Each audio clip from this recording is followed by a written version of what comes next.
作為中醫館創始人，日常工作嘅核心並唔係坐喺辦公室度，而係紮根喺藥材篩選、炮製監督嘅每一個細節當中。畢竟做好嘅醫術都要優質藥材配合，先可以發揮真正藥效，做到藥到病除。今日聯同國內名醫李可第3代弟子、註冊中醫師林偉強一齊實地走訪公司煎藥中心，由藥材嘅色澤、品質，去到儲存環境嘅溫濕度，再去到煎藥設備嘅運行細節，我哋都逐一審視、反覆確認。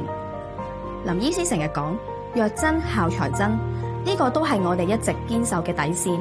唔准任何一份唔合格嘅藥材流入，杜絕任何影響藥效嘅因素，